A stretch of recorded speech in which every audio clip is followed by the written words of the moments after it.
Sejak berabad-abad lalu, dunia persilatan menyimpan banyak kisah yang tak pernah terungkap. Di antara semua legenda, satu nama paling ditakuti sekaligus dipuja. Kitab Jurus Tapak Sembilan Matahari. Konon, siapapun yang mampu menguasai isi kitab itu, akan mampu menundukkan elemen alam.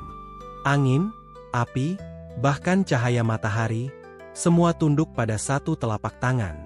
Namun, kekuatan sebesar itu tak pernah terlihat lagi sejak kitab itu lenyap. Ditelan waktu, ratusan tahun yang lalu. Banyak perguruan besar mengerahkan pendekar-pendekar sakti untuk mencarinya.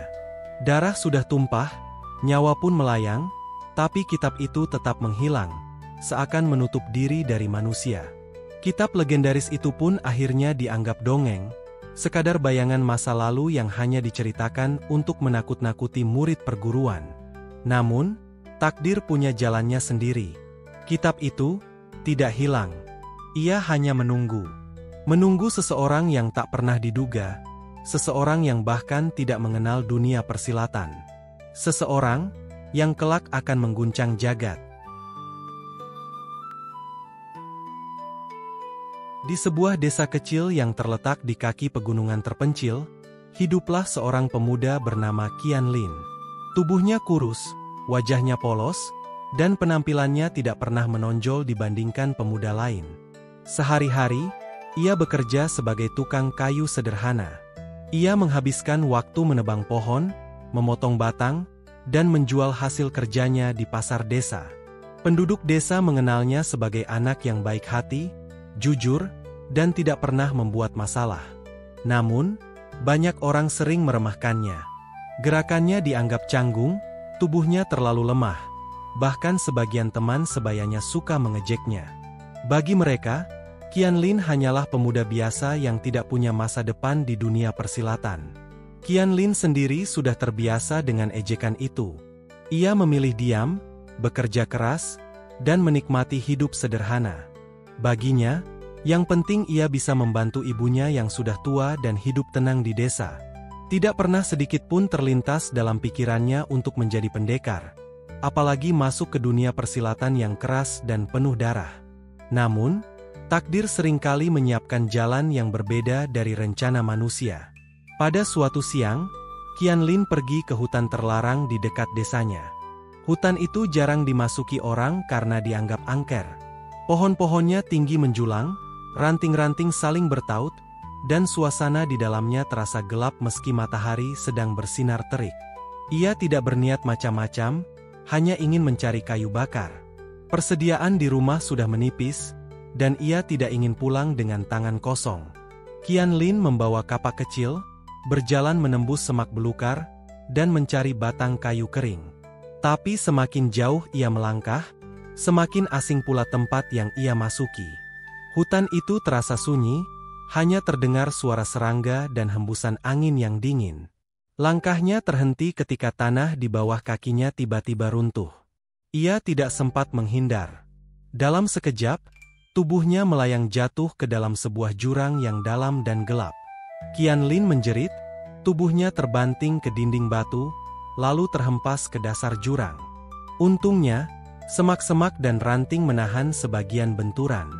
Meski tubuhnya penuh luka dan rasa sakit, ia masih selamat. Dengan susah payah, ia mencoba bangkit sambil menahan perih. Jurang itu begitu sunyi. Dari bawah, ia melihat cahaya tipis memancar dari balik tirai air terjun yang jatuh deras. Rasa penasaran mendorongnya untuk mendekat. Di balik air yang bergemuruh, ternyata ada sebuah celah tersembunyi. Celah itu mengarah ke sebuah gua yang tidak terlihat dari luar. Dengan hati-hati, Qian Lin melangkah masuk. Udara di dalam gua lembab dan dingin, dinding-dindingnya dipenuhi lumut, dan aroma tanah basah menusuk hidung. Semakin ke dalam, semakin gelap suasananya. Ia hanya bisa meraba-raba jalan, berharap tidak tersesat. Hingga akhirnya matanya menangkap sesuatu di sudut ruangan. Sebuah peti kayu tua, tampak rapuh dan hampir hancur dimakan waktu. Bagian luarnya berlumut, warnanya pudar, dan engselnya berkarat. Meski begitu, peti itu jelas bukan benda biasa. Dengan perasaan campur aduk antara takut dan penasaran, Qianlin berlutut di depannya. Ia menyentuh permukaan peti yang dingin, lalu mencoba membuka tutupnya. Kayu itu berderit, seolah sudah ratusan tahun tidak pernah diganggu manusia. Di dalamnya, tidak ada emas, tidak ada perhiasan, tidak ada senjata sakti seperti yang sering diceritakan dalam legenda. Hanya ada sebuah gulungan kain sutra tua. Warnanya sudah memudar, beberapa bagiannya berlubang, dan permukaannya penuh debu. Namun saat Qianlin mengangkat gulungan itu, ia merasakan sesuatu yang aneh. Ada hawa dingin yang merambat ke tangannya, lalu perlahan berubah menjadi hangat. Ia tidak mengerti apa arti semua ini, tapi ia tahu benda ini bukan kain biasa. Ketika dibuka, gulungan itu memperlihatkan gambar-gambar aneh. Garis-garis menyerupai tubuh manusia dengan berbagai posisi tangan dan kaki, seakan menunjukkan gerakan tertentu. Di sekeliling gambar, ada tulisan kuno yang samar, sebagian bahkan nyaris tidak terbaca. Qianlin tidak bisa memahami isinya. Ia hanya menatap bingung, tapi sekaligus tak bisa melepaskan pandangan. Ada sesuatu dalam gambar-gambar itu yang terasa hidup, seolah tubuhnya ingin menirukannya. Dengan tangan gemetar, ia menggulung kembali kain itu, lalu menatap sekeliling gua. Tempat itu sunyi, hanya suara air terjun yang terdengar dari luar. Tanpa ia sadari, ia baru saja menemukan sesuatu yang selama ratusan tahun dicari oleh para pendekar dunia persilatan. Namun, bagi Qianlin, semua itu hanyalah gulungan kain tua yang tak jelas artinya. Ia tidak tahu apa yang sedang ia pegang. Ia tidak tahu kalau di dalam kain lusuh itu tersimpan rahasia yang mampu mengguncang jagat persilatan. Dengan penuh rasa penasaran, ia membawa gulungan itu pulang. Ia tidak peduli apakah itu berharga atau tidak. Yang ia tahu, benda itu sudah menunggu ditemukan. Di tangan pemuda sederhana itu, rahasia ratusan tahun kembali menemukan jalannya.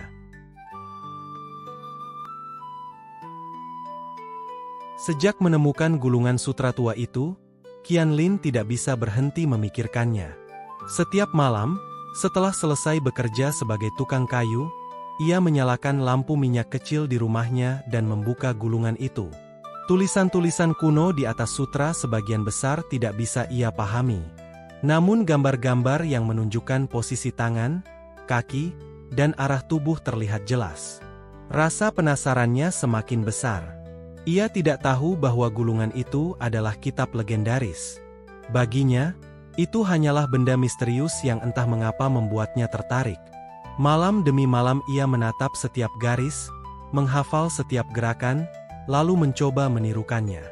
Di halaman rumah yang sempit, ia mulai melatih tubuhnya. Tangannya bergerak kaku, kakinya sering salah langkah. Dari kejauhan, orang-orang desa yang melihat hanya bisa tertawa. Bagi mereka, Qianlin sedang bermain-main, bergerak aneh tanpa arah. Kenapa pemuda itu seperti menari sendirian? Begitu komentar orang-orang. Sebagian menggelengkan kepala, sebagian lain malah menjadikannya bahan olokan. Namun, Qianlin tidak peduli. Ia memang sering diejek sejak kecil, dan kali ini pun ia memilih mengabaikan. Baginya, ada sesuatu dalam gerakan-gerakan itu yang membuat tubuhnya merasa berbeda. Ia merasa lebih segar setiap kali selesai berlatih, meski gerakannya masih terlihat konyol. Hari-hari berlalu, dan latihan aneh itu menjadi rutinitas baru. Setiap pagi ia tetap pergi ke hutan mencari kayu, bekerja seperti biasa. Namun begitu malam tiba, ia kembali membuka gulungan sutra, menghafal, lalu menirukan gerakan yang ia lihat. Karena ingatannya sangat kuat, Qianlin bisa menguasai pola gerakan dengan cepat. Apa yang bagi orang lain mungkin butuh waktu bertahun-tahun, ia bisa mengingatnya hanya dalam hitungan hari. Tubuhnya memang awalnya lamban, tapi ototnya mulai terbiasa. Nafasnya juga perlahan menjadi lebih dalam dan teratur. Tanpa disadari, tubuh kurusnya mulai berubah. Bahunya yang dulu terlihat rapuh, kini sedikit lebih tegap. Tangannya yang dulu lemah, perlahan mulai bertenaga. Bahkan cara ia berjalan tidak lagi sekaku dulu. Meski perubahan itu kecil, Orang-orang yang memperhatikannya bisa merasakan ada sesuatu yang berbeda pada diri Qianlin. Suatu malam, saat sedang berlatih sendirian, sesuatu yang aneh terjadi. Ia sedang menirukan salah satu gerakan dari Gulungan Sutra, sebuah gerakan sederhana dengan telapak tangan terbuka. Saat tangannya menghantam udara, ia merasakan aliran hangat bergerak dari dadanya menuju telapak tangan. Sensasi itu membuatnya terkejut, seolah ada kekuatan yang tiba-tiba bangkit dari dalam tubuhnya. Awalnya ia tidak yakin dengan apa yang baru saja ia rasakan. Ia mencoba mengulanginya. Nafasnya ia atur, gerakan tangannya ia perbaiki. Dan sekali lagi, energi hangat itu mengalir. Bedanya, kali ini lebih kuat. Karena penasaran, ia menepukkan tangannya ke arah tungku kayu yang ada di dekatnya. Suara keras terdengar. Tungku kayu itu pecah berantakan, padahal sebelumnya butuh pukulan palu besi untuk merobohkannya. Qianlin terdiam, matanya membelalak, tidak percaya dengan apa yang baru saja ia lakukan. Malam itu, ia duduk lama merenung. Ia mulai sadar bahwa Gulungan Sutra itu bukan benda biasa. Gerakan-gerakan yang terlihat konyol ternyata menyimpan kekuatan yang tidak masuk akal.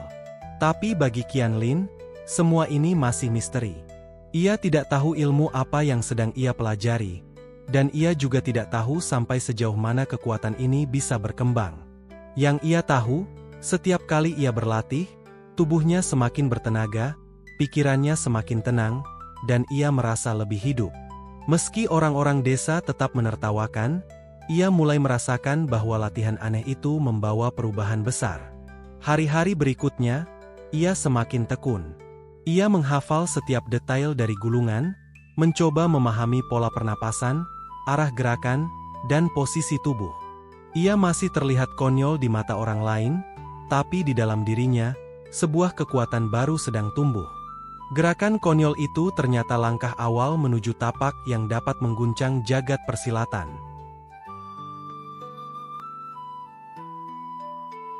Desa kecil tempat Qianlin tinggal selalu dikenal tenang. Di balik pegunungan, kehidupan mengalir sederhana. Orang-orang bertani, menggembala, atau mencari kayu di hutan. Malam-malam biasanya hanya diwarnai suara jangkrik dan gemericik sungai. Namun semua itu segera berubah. Dari arah timur, kabar buruk datang. Perguruan awan berdarah, kelompok terkenal kejam yang memburu pusaka kuno, mulai bergerak mendekati desa. Tidak ada yang menduga bahwa Gulungan Sutra yang diam-diam dipelajari Qianlin ternyata menjadi alasan perguruan jahat itu muncul. Mereka mencari kitab legendaris yang sudah lama hilang. Tanpa sadar, benda yang tersimpan di rumah Qianlin adalah yang mereka buru. Hari itu, langit mendung menutup matahari. Suasana desa terasa gelisah. Burung-burung terbang berhamburan, anjing menggonggong tanpa henti. Saat matahari condong ke barat, suara derap langkah puluhan orang bersenjata terdengar mendekat. Perguruan awan berdarah tiba, wajah-wajah bengis mereka membuat nyali penduduk menciut. Tanpa basa-basi, mereka menuntut pusaka kuno. Ketika tidak ada yang bisa menjawab, mereka menyalakan obor dan melemparkannya ke rumah-rumah.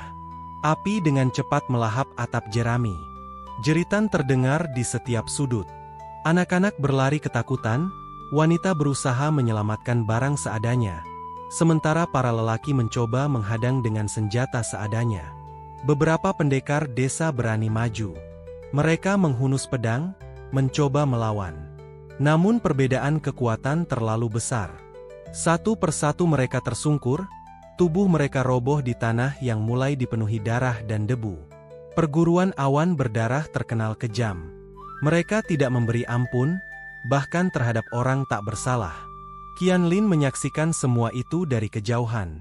Jantungnya berdegup kencang. Tubuhnya gemetar, tapi bukan hanya karena takut. Ada kemarahan yang tumbuh di dalam dirinya. Selama ini ia hanyalah pemuda kurus yang sering ditertawakan. Ia bahkan tidak dianggap sebagai bagian dari dunia persilatan. Tapi melihat desanya hancur, hatinya tidak bisa diam. Ia melangkah maju, meninggalkan kerumunan warga yang bersembunyi. Orang-orang desa memandangnya dengan wajah terkejut. Bagaimana mungkin Qianlin, seorang tukang kayu yang lemah, berani berdiri di depan musuh? Banyak yang mengira tindakannya hanyalah nekat tanpa arti. Namun di mata Qianlin, itu adalah satu-satunya jalan. Api membakar di belakangnya, asap mengepul tinggi ke langit. Suara tangis dan jeritan bercampur dengan derap langkah kaki para penyerang. Di tengah kekacauan itu, seorang pemuda kurus berdiri tegak. Meski tubuhnya belum sepenuhnya berubah, latihan yang ia jalani selama berminggu-minggu telah memberinya sesuatu yang berbeda. Nafasnya kini lebih stabil, matanya lebih tajam, dan di dalam nadinya ada aliran energi yang sulit dijelaskan. Para anggota awan berdarah menertawakan keberanian itu. Bagi mereka, pemuda kurus ini tidak lebih dari seekor domba yang menantang serigala. Namun Qianlin tidak bergeming. Ia tahu mungkin tubuhnya akan hancur, tapi hatinya sudah bulat. Ia tidak bisa lagi mundur. Desa yang selama ini memberinya tempat tinggal, orang-orang yang meski sering mengejeknya tapi tetap bagian dari hidupnya, kini dalam bahaya. Jika ia membiarkan semua ini, tidak akan ada lagi rumah yang bisa ia sebut desa. Ketegangan semakin terasa. Api yang terus menjilat rumah-rumah seakan menjadi latar dari sebuah pertarungan yang akan menentukan nasib banyak orang. Langkah Qianlin maju ke tengah jalan berbatu itu terasa lambat, tapi penuh keyakinan. Penduduk desa hanya bisa berbisik dan memandang dari kejauhan. Sebagian tidak tega, sebagian heran, sebagian lagi diam dalam rasa putus asa. Mereka tahu, seorang pemuda seperti Qianlin mustahil bisa melawan perguruan jahat sebesar awan berdarah. Tapi dalam hati kecil mereka, muncul secercah harapan. Karena keberanian, meski tampak bodoh, seringkali menjadi percikan kecil yang mampu menyalakan api besar. Dan kini, percikan itu ada pada diri Qianlin. Api masih menjilat atap-atap rumah desa. Asap tebal mengepul, langit malam yang biasanya tenang kini berubah menjadi merah menyala. Jerit tangis bercampur dengan suara runtuhan bangunan. Desa kecil di kaki gunung itu benar-benar berada di ambang kehancuran. Di tengah kepanikan itu, satu sosok berdiri tegak. Tubuhnya kurus, wajahnya penuh debu, tapi matanya memancarkan keberanian yang tidak pernah dimilikinya sebelumnya. Dialah Qianlin. Pemuda tukang kayu yang selama ini dianggap lemah, kini berdiri di hadapan perguruan awan berdarah. Musuh yang ia hadapi bukan orang sembarangan. Mereka adalah pendekar kejam, terlatih dalam jurus-jurus mematikan, terbiasa dengan darah dan kekerasan. Tubuh mereka tegap, senjata di tangan berkilat diterangi cahaya api. Sedangkan Qianlin berdiri tanpa pedang, tanpa perlindungan, hanya dengan kedua tangannya yang kosong. Udara sekitar bergetar oleh teriakan dan ancaman musuh. Namun, Qianlin tidak bergeming. Tubuhnya perlahan bergerak, mengikuti gerakan-gerakan yang telah ia hafalkan dari gulungan sutra tua. Gerakan yang dulu tampak konyol, sering menjadi bahan tawa para tetangga, kini berubah menjadi tarian penuh tenaga. Langkahnya ringan, seolah mengikuti ritme angin. Tangannya bergerak melingkar, mengalir seperti arus sungai, namun setiap hentakan menimbulkan tekanan yang membuat tanah berdebu. Para bandit menyerbu. Satu orang melompat dengan pedang terhunus, mencoba menebas Qianlin. Dengan gerakan yang nyaris tak terlihat, Qianlin menangkis serangan itu hanya dengan putaran tangan. Tubuh musuh terpental, jatuh ke tanah tanpa sempat memahami apa yang terjadi. Musuh lain mencoba menyerangnya dari belakang. Qianlin berbalik, menggerakkan telapak tangan. Hentakan sederhana itu menciptakan hembusan angin yang kuat, membuat lawannya terhuyung-huyung lalu terhempas ke dinding rumah. Semakin banyak serangan datang. Pedang berkilat, tombak menusuk, teriakan memenuhi udara. Tetapi setiap kali serangan mendekat, gerakan Qianlin selalu lebih cepat. Ia berputar, melompat, menghentakkan kaki ke tanah. Debu beterbangan, udara berdesir, dan setiap serangan musuh berakhir dengan tubuh mereka jatuh tersungkur. Gerakan yang dulu dianggap lelucon kini menunjukkan kekuatan sejati. Otot-otot tubuhnya yang terbentuk dari latihan tanpa henti mulai menunjukkan hasil. Nafasnya teratur, matanya tajam, dan aliran energi di dalam tubuhnya seolah menyatu dengan alam sekitar. Namun, jumlah musuh tidak sedikit. Puluhan orang terus menyerang. Api terus membakar desa, membuat suasana semakin kacau. Qianlin tahu, jika ia bertarung seperti ini terus-menerus, ia akan kehabisan tenaga. Ia harus mengeluarkan jurus terakhir yang selama ini hanya ia pelajari dalam diam, jurus pamungkas dari gulungan sutra, tapak 9 matahari. Qianlin berdiri tegak. Kedua kakinya menapak kuat di tanah. Tangannya terangkat perlahan, membentuk lingkaran sempurna. Nafasnya dalam, aliran energi dalam tubuhnya bergerak semakin cepat. Lalu, dengan teriakan yang menggema, ia menghentakkan telapak tangannya ke depan. Sekejap saja, 9 gelombang energi menyeruak dari telapak tangannya. Cahaya keemasan meledak, menyinari malam yang kelam. Udara bergetar keras, tanah merekah, bahkan api di sekitar bergetar karena hantaman tenaga itu. Musuh yang berada di depan tidak sempat menghindar. Tubuh mereka terpental jauh, senjata terlepas dari genggaman, sebagian bahkan jatuh pingsan tanpa sempat melawan lagi. Suara teriakan mereka tenggelam oleh ledakan energi. Penduduk desa yang bersembunyi di balik reruntuhan hanya bisa menatap dengan mata terbelalak. Mereka tidak percaya pemuda kurus yang dulu sering ditertawakan kini mampu mengeluarkan kekuatan sebesar itu.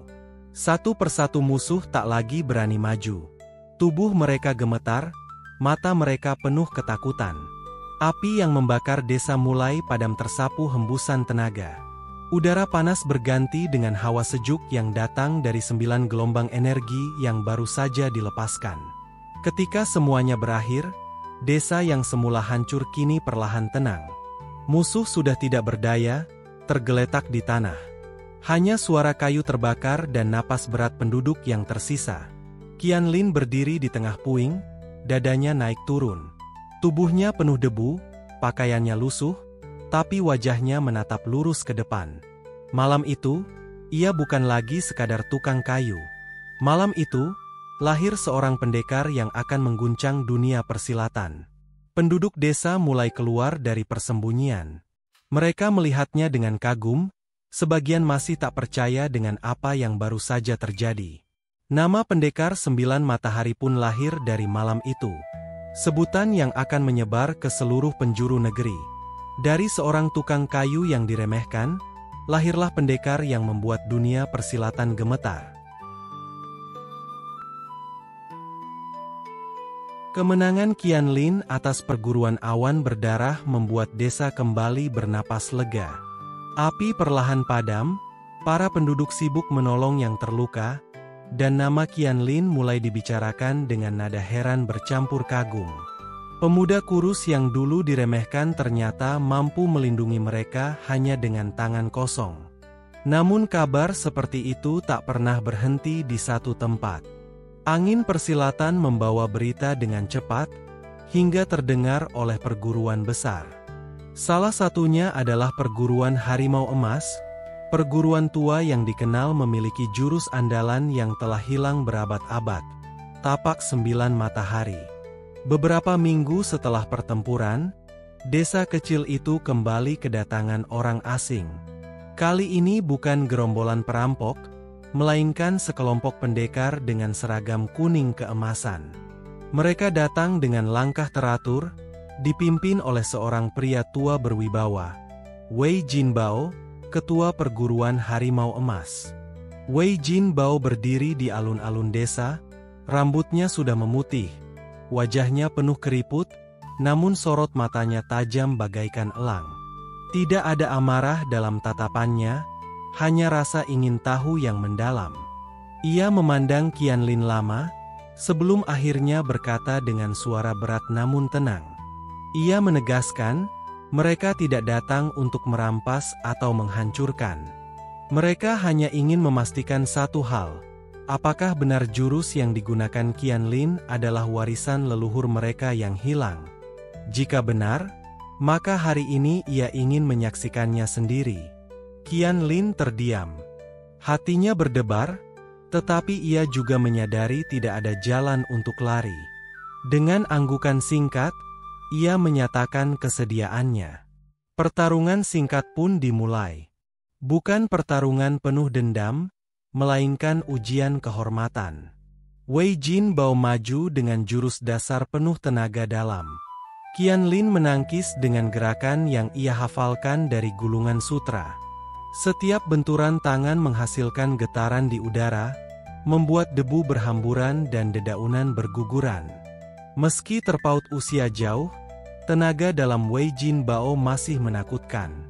Tekanannya membuat tanah retak, dan udara berdesir kencang setiap kali ia menggerakkan tangan. Tapi Qianlin sudah bukan pemuda kikuk seperti dulu. Gerakan yang dulu terlihat konyol kini mengalir indah, penuh ketenangan dan kekuatan tersembunyi. Saat pertarungan memuncak, Qianlin memusatkan seluruh tenaganya. Nafasnya teratur, tubuhnya ringan, dan hawa panas mulai terasa di sekelilingnya. Ia mengangkat kedua tangannya, lalu menghentakkan telapak ke depan. Seketika 9 gelombang tenaga menyeruak, membentuk lingkaran cahaya emas yang memecah udara. Tanah bergetar, api kecil yang tersisa dari kebakaran terdahulu bergejolak, dan udara di sekitar mereka seolah membara. Wei Jin Bao terhuyung ke belakang, matanya terbelalak. Ia mengenali jurus itu. Benar, itulah tapak 9 matahari, jurus legendaris yang lama hilang dari perguruan mereka. Namun ada sesuatu yang berbeda.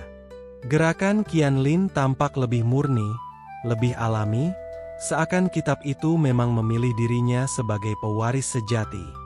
Dengan napas terengah, Wei Jin Bao mengangkat tangannya, memberi isyarat untuk menghentikan pertarungan. Ia tidak melihat pemuda itu sebagai musuh. Justru ia kagum. Jurus leluhur mereka tidak hanya kembali, tapi lahir kembali dengan jiwa baru. Di hadapan seluruh warga desa, Qianlin dengan rendah hati menyerahkan gulungan sutra itu. Ia tahu kitab itu milik perguruan Harimau Emas, dan sudah sepatutnya kembali ke tempat asalnya. Namun ia juga menyadari satu hal, jurus yang tertulis di dalamnya kini sudah menyatu dengan dirinya. Kitab bisa diserahkan, tetapi tapak 9 matahari akan tetap hidup di dalam tubuhnya. Wei Jin Bao menerima kitab itu dengan hormat, lalu membungkuk dalam-dalam pada Qianlin. Sebuah penghormatan dari seorang pendekar besar kepada pemuda desa yang dulu tak pernah dianggap apa-apa. Hari itu, dunia persilatan menyaksikan lahirnya harapan baru, seorang tukang kayu yang tak pernah bermimpi menjadi pendekar.